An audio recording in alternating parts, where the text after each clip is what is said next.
But the thing is that if the government doesn't implement properly, if the enforcement remains weak, then of course these damages will exceed. And if they aren't stopping the glaciers, right, the problem of the glaciers which are melting really fast, and if they aren't stopping or like doing something, taking an initiative to stop that, then of course there's going to be a lot of floods. And okay, so I think Pakistan can put stricter laws and regulations on these corporations that are polluting also. And I think we need to understand that climate change, right, it comes from the greenhouse emissions that are heating up the atmosphere. I think you mentioned the floods earlier. I think it was $11 billion US or so that were promised for Pakistan to help with, flood relief. I remember reading an article, I think from Dawn, that said that a lot of that money that was promised by, different members of the United Nations has not been delivered. Now, for a country like Pakistan, where you, for example, have coal deposits in Thar Desert, right? We are producing electricity. It is one of the cheapest, right? Should we be developing more coal mines and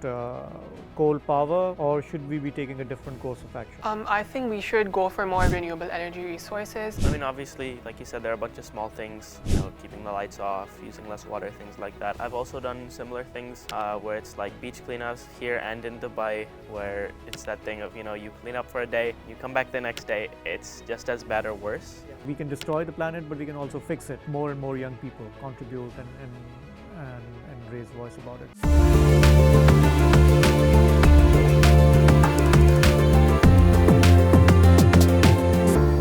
Let's Talk Climate is the name of the show, and I'm your host, Shahab Jalani. It's part of Dawn Media Group's initiative on climate change called Breathe Pakistan.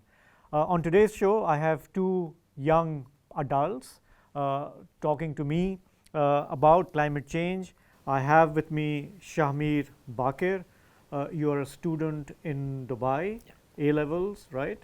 And I have Ahmad in Karachi. You go to Lyceum, and your subjects are social sciences, yes, right? Now, the conversation about climate change doesn't need to be bleak and dark. The future can be green and bright, right? Can I just ask you, in terms of young people, organizations, governments, do you see them making an effort to secure your future in terms of environmental degradation that has happened over the last 100 or so years? I think that there are a lot of people right now that are definitely making that effort and who are putting in the work and who are having a real difference. But I think that those people are not in the positions where they could have the most effect. So you have a bunch of scientists, researchers, things like that making massive breakthroughs that would be really helpful in fighting climate change, fighting environmental issues. But I think the problem is they're not in positions where those things are being implemented or where those things are being put at the forefront or being considered a priority. So basically the government or the big corporations who need to change their processes, they are reluctant to change. Yeah, right? I think we have all the technology, and I think people are definitely very willing to put time and effort into this and make sacrifices for it. I just think that it's not being implemented by, let's say governments, big corporations. Yeah, I think a very important example is the 2022 floods in Pakistan, right? Which third of Pakistan, 33 million people were affected by that flood, which caused a lot of damage to the infrastructure, and a lot of lives were lost, and a lot of people were suffering from malnutrition and diseases, waterborne diseases because of that. And people were also drinking from wells and the sewage systems, and because there was no proper water system, right?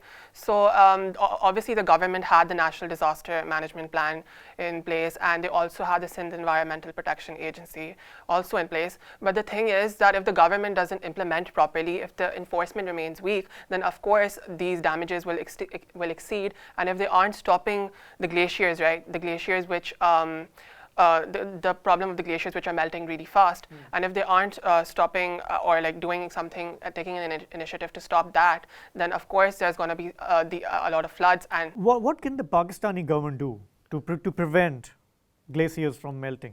Okay, so I think Pakistan can put stricter laws and regulations on these corporations that are polluting also. And I think we need to understand that climate change, right, it comes from the greenhouse emissions that are heating up the atmosphere, and they're causing they're absorbing these carbon dioxide emissions, which are causing these glaciers to melt. So I think it is a problem on a global scale. And much of the greenhouse gas emissions and global warming is not caused by businesses in Pakistan, right? Yeah. What can the Pakistani government do to minimize, to tackle the adverse impact of climate change? I think that when it comes to finding a solution to climate change, Pakistan can only do so much by itself as one country.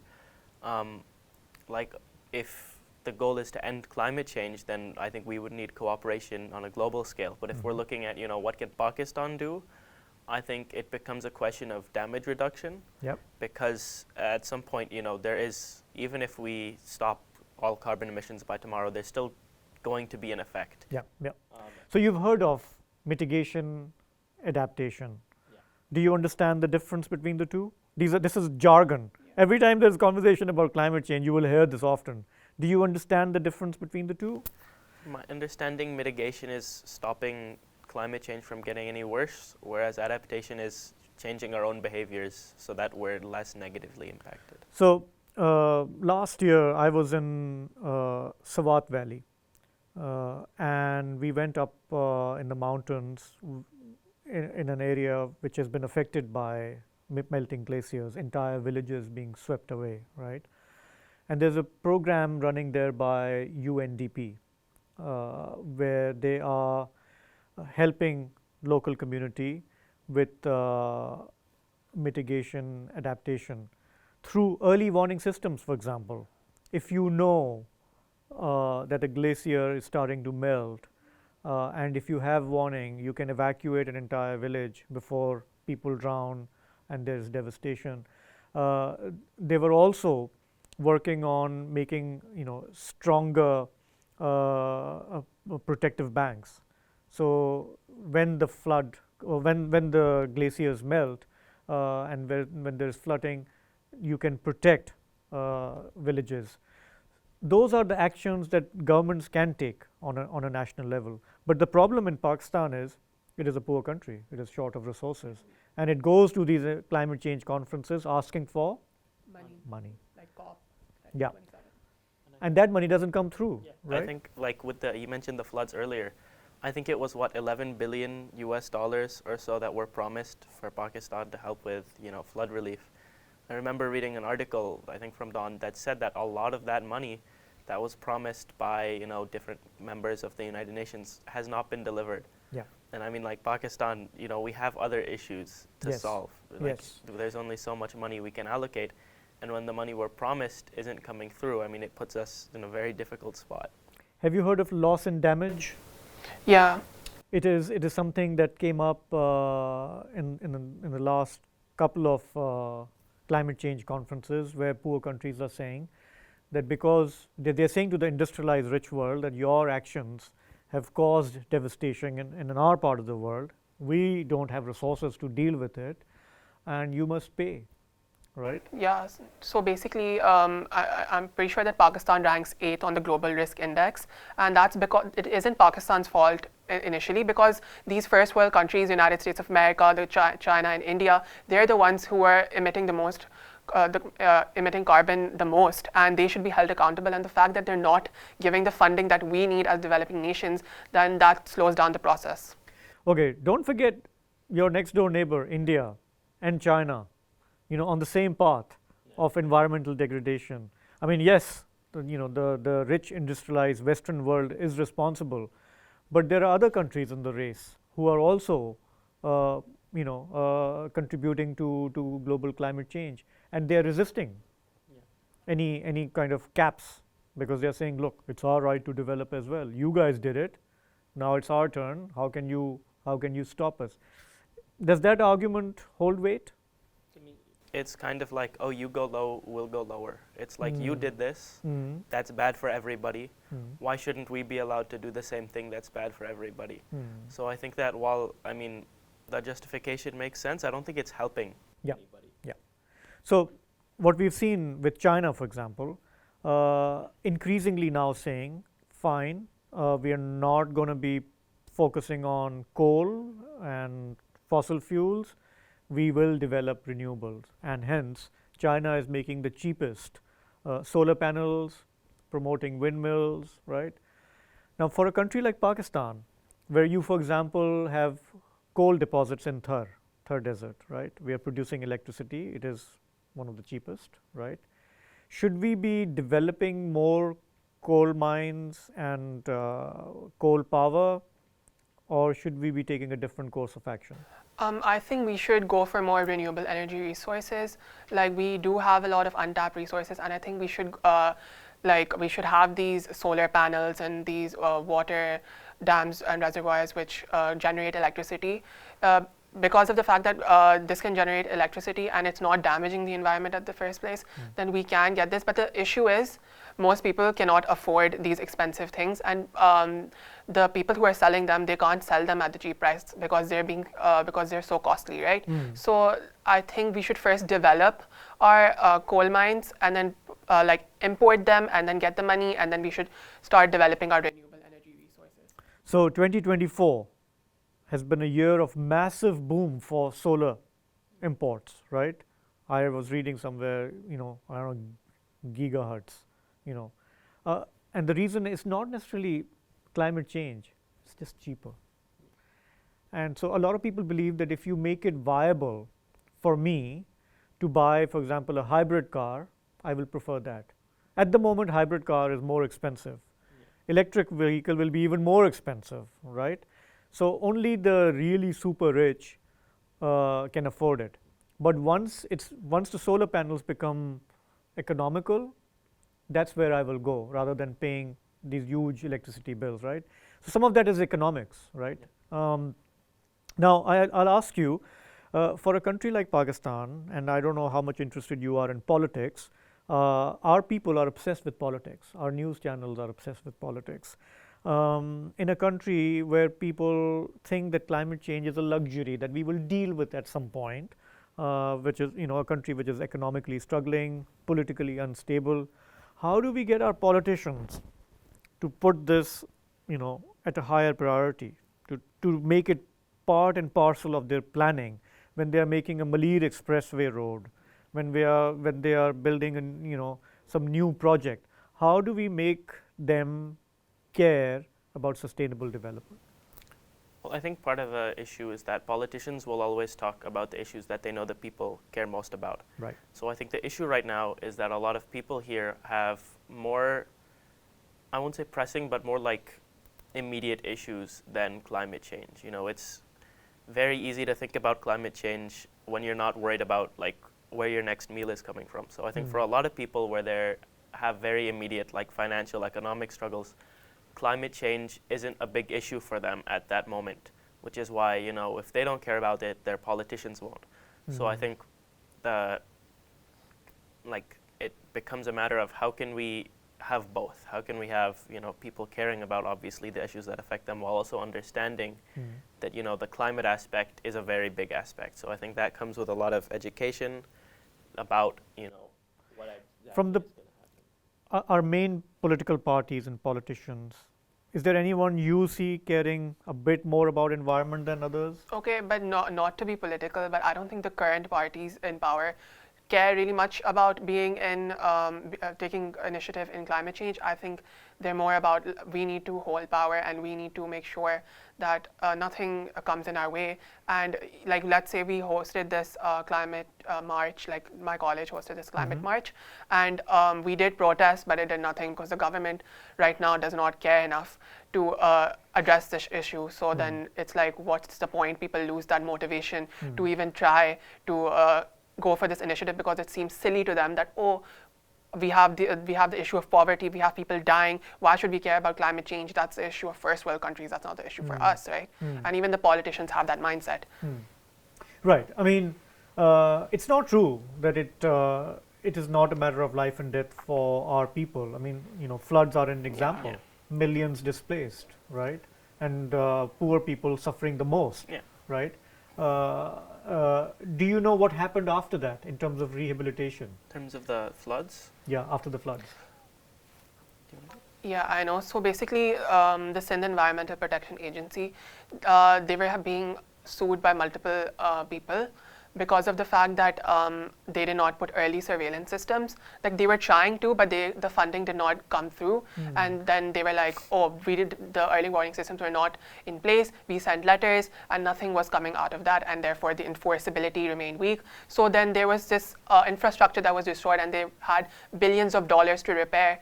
And then they were trying to work with the government and they're still trying to rehabilitate the people and still place them somewhere and rebuild their homes. That's why right now I think Shehbaz Sharif went to the COP conference to get that funding to help these people who are in need. Okay, let's be clear. The floods that happened 2 years ago weren't caused by, glaciers melting and rivers overflowing. Those floods were caused by excessive, unexpected rain. An erratic monsoon which poured so much water that we heard, ज़्यादा बारिश होती है तो ज़्यादा पानी आता है, right? It was not seen before, right? And so nobody could have really predicted. And even if they were predicting that, 12 hours later we are going to have tons and tons of water, what can you do? But the aftermath of those floods and the misery it caused was that there is currently a project in Sindh where they are building housing for flood affectees. It is one of the biggest projects. And the fascinating thing about that project is, it is, I think, World Bank funded. They are building climate resilient houses. So these houses are being, one-room houses are being built with the idea that should a similar event happen again, they will be able to withstand. So the point is, I mean, we don't know whether it will be a success or not, but the point is that through mitigation, adaptation, we can save lives, we can minimize the damage. We can't, as a country, Pakistan can't change the whole, it can't bring everybody together around the world to work on climate change, but it can do certain things to minimize the damage, right? So when I was asking you about our political leaders and politicians, did the billion tree tsunami project come to mind? That I remembered this project by Imran Khan like a long time ago where they planted, like I think it was 1 billion trees in Islamabad. They aimed to, yeah. And I think that was a really good initiative, but right now the political leaders aren't doing that. And Imran Khan was the only one who did that, so then people are like, we want Imran Khan to come out of jail. Out. There's another project called Living Indus. Have you heard of it?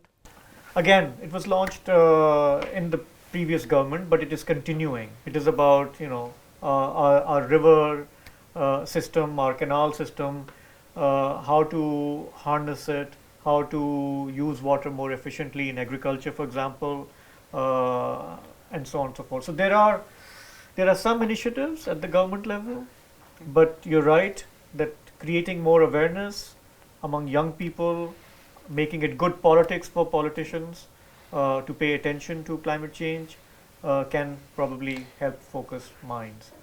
One last thing, in your sort of personal life, in your lifestyle, how are you trying to be more gentler, more eco-friendly?